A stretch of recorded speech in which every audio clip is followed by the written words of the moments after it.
adik-adik semua, selamat datang di channel Guru Sekali. Sekarang kamu akan mempelajari pelajaran kelas 3, tema 2, menyayangi tumbuhan dan hewan, subtema 1, manfaat tumbuhan bagi kehidupan manusia, pada pembelajaran ke-6. Tanpa berlama-lama, ayo kita mulai belajarnya.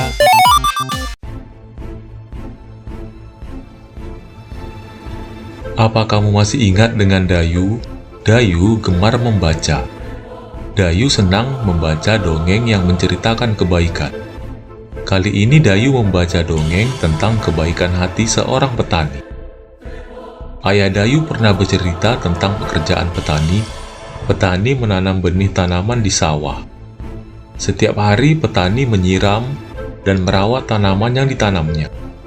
Hingga akhirnya tanaman-tanaman tersebut siap untuk dipanen.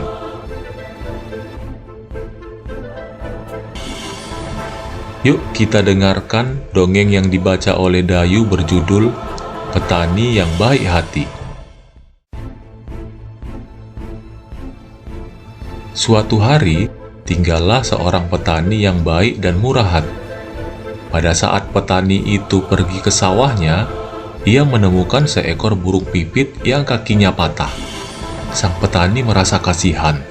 Ia pun membawa burung itu ke rumahnya yang sederhana. Sang petani langsung mengobati kaki burung tersebut. Setelah beberapa hari ia rawat, burung pipit itu ia lepaskan kembali ke alam bebas. Beberapa hari kemudian, pada saat petani itu sedang mengairi sawah dan mencabuti rumput liar, ia didatangi oleh burung pipit kecil yang telah ia tolong. Burung itu membawa 3 buah biji semangka pada paruhnya. Ia memberikannya kepada petani itu. Setelah itu, burung itu pun pergi. Petani itu sangat berterima kasih kepada burung. Besoknya, sang petani menanam biji-biji semangka itu di dekat rumahnya. Setelah ia mengurus bibit pohon semangka itu pun tumbuh.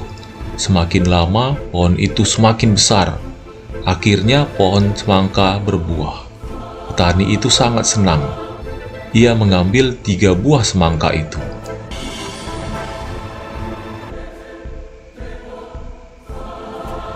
Pada saat ia membelah buah semangka yang pertama, keluarlah beberapa bongkah emas dan berlian yang berkilau. Petani itu merasa sangat kaget bercampur senang. Lalu ia membelah semangka yang kedua. Ternyata isinya adalah bahan-bahan bangunan. Petani itu merasa sangat bahagia. Lalu ia membelah semangka terakhir. Ternyata keluarlah para pekerja yang siap membangun istana yang megah untuk ia tinggali.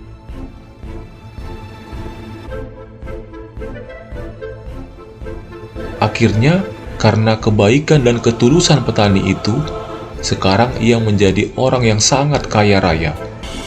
Ia selalu membagi hartanya kepada orang yang kekurangan, dan selalu menolong orang yang butuh pertolongannya. Setelah kamu mendengarkan dongeng yang dibaca oleh Dayu, kamu akan mengerjakan tugas yang pertama.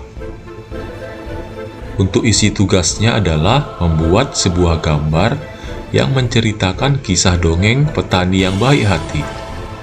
Jangan lupa untuk mengerjakannya pada buku gambar kamu. Selanjutnya, kamu akan mengerjakan tugas kedua. Yang pertama, tulislah pesan yang terdapat pada dongeng petani yang baik hati. Dan yang kedua, tulislah perbuatan baik yang telah dilakukan petani yang baik hati tersebut. Menanam dan merawat tanaman adalah salah satu cara yang dapat kita lakukan untuk memberikan kebaikan kepada makhluk hidup. Hal ini kita lakukan karena tumbuhan dapat memberikan manfaat kepada kita. Adapun manfaatnya karena tumbuhan tersebut dapat menghasilkan oksigen yang membantu pernapasan kita. Tanpa oksigen, kita tidak akan bisa bernapas.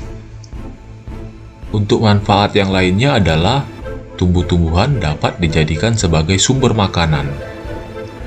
dan juga sebagai bahan untuk obat-obatan. Bersikap baik pada tanaman menunjukkan perilaku yang berbudi luhur. Tindakan ini sangat sesuai dengan sila pada Pancasila. Lebih tepatnya pada sila kedua. Sila kedua memiliki simbol rantai yang berwarna emas. Apa kamu ingat bunyi sila kedua?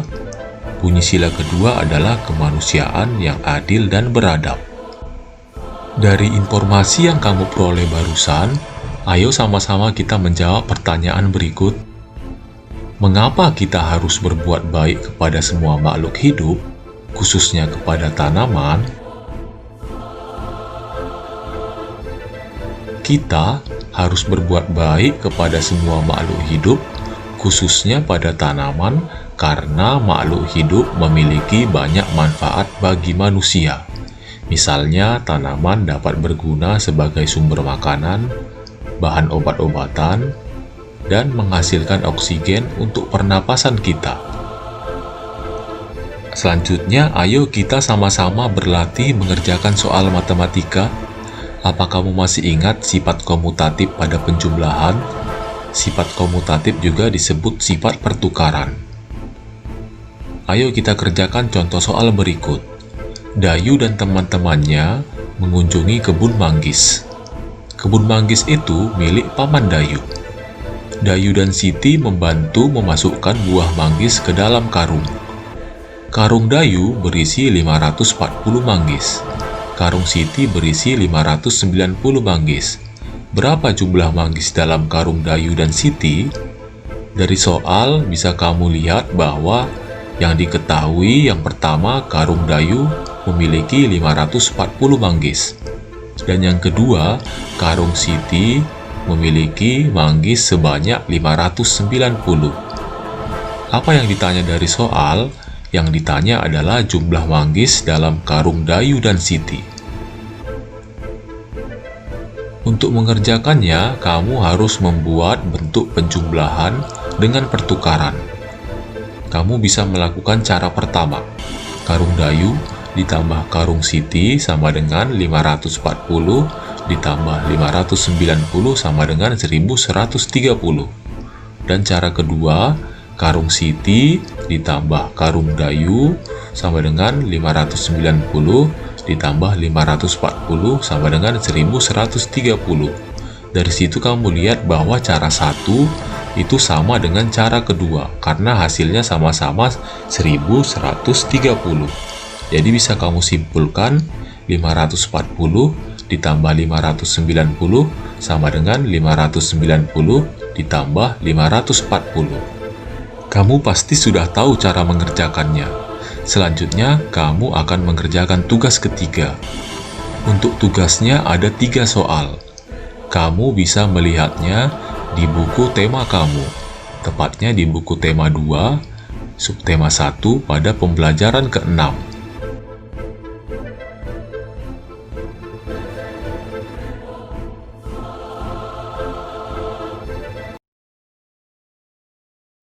Wah, ternyata pembelajaran kita telah selesai. Jangan lupa untuk mengerjakan tugas-tugas kamu. Walaupun di rumah, kamu harus tetap serius untuk belajar. Sampai jumpa di video selanjutnya.